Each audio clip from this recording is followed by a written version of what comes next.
राधे राधे आप सभी को स्वागत है आपके अपने यूट्यूब चैनल देवा सर क्लासेज में। दोस्तों आज की इस वीडियो में हम केमिस्ट्री का अर्थात रसायन विज्ञान का एक मॉडल पेपर लेकर आया हूं। देखिए आपको तो मालूम है कि एग्जाम की तैयारी बेस्ट से बेस्ट मॉडल पेपर से ही होती है, क्योंकि मॉडल पेपर में जो क्वेश्चन दिया जाता है उसका पेपर में आने का चांस 19.19% का होता है। ठीक है, देखिए मैं आपसे झूठ क्यों बोलूंगा भाई, आप मॉडल पेपर जितना सॉल्व करोगे उतना ज्यादा आपके लिए फायदा होगा, क्योंकि मॉडल पेपर में जो क्वेश्चन दिए होते हैं ना वो बोर्ड के आधार पे दिए जाते हैं मेरे भाई। जो पेपर में आने की भरपूर चांस होती है उस क्वेश्चन को मॉडल पेपर में दिया जाता है। और आप हमारे चैनल पर चेकआउट कर सकते हो, मैं सारे विषय का मॉडल पेपर लगातार आपको दे रहा हूं। मैंने कल ही बायोलॉजी का दिया था, फिर जनरल हिंदी का भी दिया हूं और आज केमिस्ट्री का भी दे रहा हूं। और यदि आपका सपोर्ट रहा तो आगे भी मैं सारे विषयों का बहुत सारा मॉडल पेपर दूंगा। और मेरे चैनल पर बिल्कुल फ्री है मेरे भैया, मेरे चैनल पर मॉडल पेपर का 1 रुपया नहीं लगता है। हाँ, इस पीडीएफ को आपको पाना है तो वो भी फ्री में आप पाइएगा। कहां पे? टेलीग्राम ग्रुप पे जाकर सर्च कर लीजिए देवा सर क्लासेज, वहां पर ग्रुप में ज्वाइन हो जाइए। वहां पर आपको सारे के सारे मॉडल पेपर बिल्कुल फ्री में, कोई चार्ज नहीं है मेरे भाई। और वहां तक कि यूट्यूब पर मैं इसका सोल्यूशन करा ही देता हूं, ठीक है ना। हाँ, जो लॉन्ग क्वेश्चन है उनका मैं आंसर बहुत जल्द लेकर आके आपको दे दूंगा, ठीक है ना, टेंशन नहीं लेना है। चलिए ध्यान दीजिए, रसायन विज्ञान 2025 बोर्ड एग्जाम के लिए ये, ठीक है ना। पूर्णांक आपका 70 नंबर का ही रहेगा, पेपर 70 नंबर का ही होगा। समय आपको 3 घंटे 15 मिनट ही मिलेंगे, ठीक है ना। निर्देश में दिया गया कि सभी प्रश्न अनिवार्य हैं, सभी प्रश्न का आंसर लिखना आपको जरूरी है, अगर ना लिखेंगे तो नंबर कटेगा। दूसरा है कि प्रत्येक प्रश्न के निर्धारित अंक उसके समक्ष दिए गए हैं, मतलब कि क्वेश्चन अंक जो है उसका जो नंबर है, अंक है उसका जो है उसके बगल में ही दिया गया है कि ये क्वेश्चन कितने नंबर का है। 2 नंबर का क्वेश्चन है तो उसके सामने 2 नंबर लिखा होगा, ठीक है ना। तीसरा, गणनात्मक प्रश्नों में गणना के समस्त पद दीजिए, ठीक है ना। चौथा है प्रश्नों के प्रासंगिक उत्तर लिखिए, मतलब कि अच्छे उत्तर लिखिए भैया, गलत नहीं, गलती नहीं, गाना नहीं, गालीवाज नहीं, ये सब नहीं लिखना है। पांचवा, जहां आवश्यक हो रासायनिक समीकरण दीजिए, रासायनिक अभिक्रिया में रासायनिक समीकरण जरूर देना चाहिए, ठीक है ना। चलिए हम आते हैं क्वेश्चन पे। मैं आज की इस वीडियो में आपको यह भी बताऊंगा कि रसायन विज्ञान के पेपर में 1 नंबर वाले क्वेश्चन कितने आएंगे, 2 नंबर वाले क्वेश्चन कितने आएंगे, 3 नंबर वाले क्वेश्चन कितने आएंगे, 4 नंबर वाले क्वेश्चन कितने आएंगे, और लॉन्ग क्वेश्चन यानी कि 5 नंबर वाले क्वेश्चन कितने आएंगे। तो आपको टेंशन नहीं लेना है, मैं सारी चीज की जानकारी आज की इस वीडियो में आपको देने वाला हूं। देखिए पहला क्वेश्चन है कि इस प्रश्न के प्रत्येक खंड में 4 विकल्प दिए गए हैं, ठीक है ना। सही विकल्प चुनकर उसको अपने उत्तर पुस्तिका में क्या कीजिए, लिखिए। अब आपको बता देता हूं कि ये आपका जो एमसीक्यू होता है यानी कि बहुविकल्पीय प्रश्न होता है, यानी कि 4 ऑप्शन वाले जो प्रश्न होते हैं वो आपके पेपर में, केमिस्ट्री के पेपर में 6 आएगा। कितना आएगा? 6 एमसीक्यू आएगा, 6 बहुविकल्पीय क्वेश्चन पूछा जाएगा। आप देख लेना, गारंटी के साथ बोल रहा हूं, 6 से एक भी बेसी नहीं पूछा जाएगा और 6 से एक भी कम नहीं पूछा जाएगा, ये मेरी गारंटी है, ठीक है ना। चलिए पहला क्वेश्चन है, पहला का क, 180 ग्राम जल में मोलों की संख्या है 180, 1000, 10 या 100। तो देखिए मोल का जो जल का जो मोलर द्रव्यमान होता है वो 18 होता है और भार कितना दिया गया है, 180 ग्राम। तो जब आप मोलों की संख्या ज्ञात करोगे भार बटे अणुभार, तो आपका ज्ञात कितना हो जाएगा, 18 से 180 कितने बार में जाएगा, 10 बार में जाएगा। इसलिए चौथा ऑप्शन इसका क्या हो जाएगा, बिल्कुल सही हो जाएगा, ठीक है ना। चलिए दूसरा क्वेश्चन है कि ख, रो की एसआई मात्रक होती है, रो की एसआई मात्रक होती है तो ओम मीटर होती है मेरे भाई। इसका पहला ऑप्शन क्या हो जाएगा, बिल्कुल सही हो जाएगा, ठीक है ना। चलिए तीसरा क्वेश्चन है कि द्वितीय कोटि अभिक्रिया के वेग स्थिरांक की इकाई है, तो litre mole inverse second inverse. तो भैया कहां पे है, litre mole inverse second inverse. तो भैया यहां पर देख लो, आपका पहला ऑप्शन ही सही होगा, यहां पर इनवर्स लगा लेना, ठीक है ना, यहां पर इनवर्स लगा लेना। थोड़ा सा गलती हो गया, मिस्टेक हो गया, थोड़ा सा वो प्रिंटिंग मिट गया होगा, ठीक है ना। तो पहला ऑप्शन इसका क्या हो जाएगा, सही हो जाएगा। चलिए तीसरा क्वेश्चन है कि इतना, ये सहसंयोजकता यौगिक है, आयन में Cr की समन्वय संख्या होगी, तो Cr की समन्वय संख्या यदि आप ज्ञात करेंगे तो आपका चौथा ऑप्शन सही हो जाएगा, 3 आ जाएगा, ठीक है ना। चलिए उसी प्रकार पांचवा क्वेश्चन देख लीजिए। पांचवा क्वेश्चन है कि बॉन्ड यानी कि कार्बन की संख्या Mgx तथा जल की अभिक्रिया से बनता है तो बॉन्ड H बनता है, RH बनता है। इसका दूसरा ऑप्शन क्या हो जाएगा? बिल्कुल सही होगा। इन क्वेश्चनों को नोट्स बुक में उतार कर आप जितना हो सके उतना रट्टा मार लीजिए, रिवीजन कर लीजिए, ठीक है ना। चलिए अगला क्वेश्चन 6 नंबर क्वेश्चन है कि 2 डिग्री एमीन है। इसमें से 2 डिग्री एमीन आपको कौन दिखाई दे रहा है भैया? तो 2 डिग्री एमीन में ना ये आपका है कौन सा बोले तो तीसरा 2 डिग्री एमीन वह होता है जिसमें नाइट्रोजन परमाणु से 2 8 समूह जुड़े होते हैं और H कितना होता है? 1। मतलब जो हाइड्रोजन होते हैं, जो नाइट्रोजन होते हैं उसे परमाणु कितने जुड़े होते हैं? 2। किसके? R। तो देखो तो इसमें 2 R जुड़ा है ना और H कितना जुड़ा? 1। इसलिए यहाँ पर क्या हो जाएगा? तीसरा ऑप्शन क्या हो जाएगा? इसका सही हो जाएगा। 2 डिग्री एमीन वो होते हैं जिसमें R कितने जुड़े होते हैं? नाइट्रोजन से 2 और H कितने होते हैं? 1। तो आपका तीसरा ऑप्शन क्या हो जाएगा? बिल्कुल सही हो जाएगा, ठीक है ना। चलिए अब यहां पर 6 MCQ आपका खत्म हो गया। अब आ रहा है 2 नंबर वाले क्वेश्चन।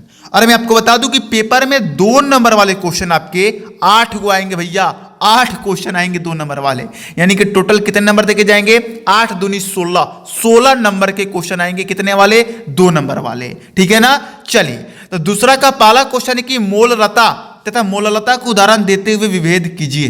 इस क्वेश्चन का आंसर आप लोग स्वयं लिखिएगा। इन सारे क्वेश्चन का आंसर मैं स्वयं करा दूंगा, बाद में इनका आंसर मैं लिख रहा हूं क्योंकि लिखने में टाइम लगता है। मैं अभी क्वेश्चन आपको प्रोवाइड इसलिए करा रहा हूं क्योंकि आप पढ़ चुके हो, आप बहुत सारे क्वेश्चन के आंसर खुद से दे सकते हो, तो आपको प्रैक्टिस करने के लिए, आपकी प्रैक्टिस के लिए मैं इन क्वेश्चनों को दे रहा हूं, ठीक है ना। चलिए और प्रैक्टिस के लिए भी हो जा रहा है, साथ में इंपॉर्टेंट क्वेश्चन की भी आपको जो श्रृंखला है वो मिल जा रही है। दूसरा का ख नंबर है कि क्या फेरिक आयन द्वारा ब्रोमाइड आयन का ब्रोमीन में ऑक्सीकरण संभव है? ऑक्सीकरण संभव है, दिया है। इतना दिया है, आपको क्या बताना है कि ब्रोमाइड आयन के ब्रोमीन में ऑक्सीकरण संभव है कि नहीं, ये आपको बताना है, ठीक है ना। चलिए इन सारे क्वेश्चन का आंसर मैं लिख रहा हूं, मैं जल्दी इनका आंसर दे दूंगा। किसी अभिक्रिया का वेग स्थिरांक को समझाइए। बहुत इंपॉर्टेंट और बहुत आसान। सीरियम परमाणु क्रमांक 58 की +3 तथा +4 ऑक्सीकरण अवस्था अस्थायी क्या होती है? बताइए, ठीक है ना। चलिए आगे तीसरा का, अब इसमें भी 4 होंगे 2-2 नंबर वाले। अभी बताइए कि 8 क्वेश्चन आएंगे 2-2 नंबर वाले। समन्वय संख्या को एक उदाहरण द्वारा समझाइए, यह स्पष्ट कीजिए। प्राथमिक, द्वितीयक तथा तृतीयक बेंजीलिक एल्कोहल का संरचना सूत्र लिखिए। एल्कोहल के क्वथनांक कार्बन परमाणु की संख्या बढ़ाने पर बढ़ते हैं, लेकिन एल्कोहल के शाखन में बढ़ने पर कम क्यों हो जाते हैं? एल्कोहल के क्वथनांक कार्बन परमाणुओं की संख्या बढ़ाने पर बढ़ते हैं, लेकिन एल्कोहल के शाखा, यहां पर शाखा लिख लीजिएगा, शाखा ना होगा शाखा में बढ़ाने पर कम क्यों हो जाते हैं, ये आपको बताना है, ठीक है ना।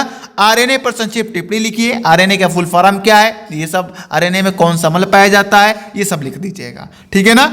चौथा, अब यहां से 3 नंबर वाले क्वेश्चन स्टार्ट हो रहे हैं। तो 3 नंबर वाले क्वेश्चन आपके पेपर में 4 को पूछे जाएंगे। कितना? 4 को, ठीक है ना। पहला है कि हेलो एरिन में, 1 मिनट, हाँ, पहला क्वेश्चन है कि हेलो एरिन में इलेक्ट्रॉनिक प्रतिस्थापन अभिक्रिया की क्रिया विधि उदाहरण की सहायता से समझाइए। चौथा का ख है हेलो एल्केन के विलोपन अभिक्रिया द्वारा प्रतिस्थापन अभिक्रिया में उदाहरण द्वारा अंतर स्पष्ट कीजिए। चौथा का ग है फिनॉल को निम्नलिखित से प्राप्त करने की क्रिया का रासायनिक समीकरण क्या कीजिए, लिखिए, ठीक है ना। फिनॉल को निम्नलिखित से प्राप्त करने की क्रिया, यानी क्लोरोबेंजीन से फिनॉल प्राप्त कीजिए, एनिलीन से प्राप्त कीजिए और बेंजीन से प्राप्त कीजिए, ठीक है ना। चलिए निम्नलिखित अभिक्रियाओं को रासायनिक समीकरण लिखिए। रोजनमुंड अपचयन, स्टीफन अभिक्रिया, गाटरमान कोख अभिक्रिया। ये बहुत इंपॉर्टेंट है मेरे भैया, मैं जानता हूं पेपर में आते ही आते हैं। चलिए अब यहां से 4 नंबर वाले क्वेश्चन स्टार्ट हो रहे हैं और 4 नंबर वाले क्वेश्चन आपके पेपर में 4 को ही पूछे जाएंगे, याद रखिएगा। कितने? 4 को पूछे जाएंगे। 5वां का क है कि मोलर चालकता को समझाइए। मोलर चालकता को समझाइए और यहां पर आपको यहां पर एक न्यूमेरिकल दिया गया है कि 0.02 मोल लीटर इनवर्स के सीएल विलयन से भरे सेल का प्रतिरोध इतना है, तो विलयन का मोलर चालकता प्रकलित कीजिए, यानी कि ज्ञात कीजिए, जबकि सेल स्थिरांक का मान 1.29 सेंटीमीटर इनवर्स है। तो ये एक प्रकार का न्यूमेरिकल है जो कि मैं करा दूंगा, ठीक है ना। ऐसे तो ये आपको करने आ जाना चाहिए क्योंकि ये भैया पहला चैप्टर का ही न्यूमेरिकल है। प्रथम कोटि की अभिक्रिया को समझाइए। प्रथम कोटि की एक अभिक्रिया के लिए वेग स्थिरांक के का मान 5.5 × 10⁻⁻14 सेकंड इनवर्स है, तो अभिक्रिया के अर्धायु काल की गणना कीजिए। बहुत आसान है, आगे ध्यान दीजिए। लेंथेनाइड आकुंचन को स्पष्ट रूप से व्याख्या कीजिए तथा कारण बताइए कि संक्रमण तत्वों के अनेक यौगिक रंगीन क्यों होते हैं। लास्ट क्वेश्चन है चौथा, कि उप सहसंयोजन यौगिक में संयोजकता आवंत सिद्धांत यानी कि बीबीटी को समझाइए। बहुत ज्यादा मजेदार टॉपिक है ये। अब यहां से स्टार्ट होता है लॉन्ग क्वेश्चन, 5 नंबर वाले क्वेश्चन। तो देखिए 5 नंबर वाले क्वेश्चन आपके पेपर में कितने आएंगे? 8 आएंगे, जिसमें से कितना करना रहेगा? 4 करना रहेगा।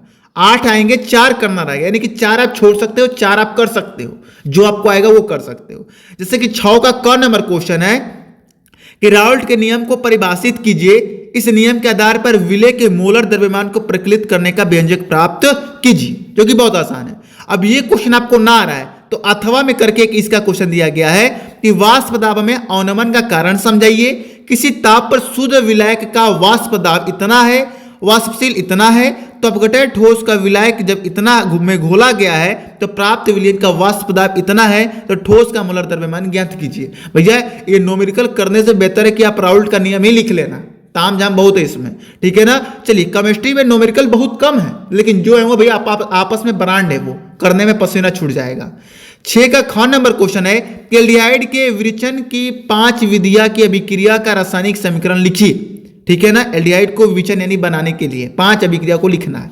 अमान जब ये नहीं आ रहा है तो अथवा में ये क्वेश्चन दिया गया है कि एल्डिहाइड एवं कीटोन की नाविकारिक योगजन अभिक्रिया को क्रियाविधि एक उदाहरण द्वारा समझाइए। एल्डोल संग्रहण तथा फ्रांस एल्डोल संग्रहण की अभिक्रिया का रासायनिक समीकरण लिखिए। मैं जितना भी इंपॉर्टेंट रासायनिक अभिक्रिया है वो मैं करा दूंगा, अलग से टेंशन आपको नहीं लेना है।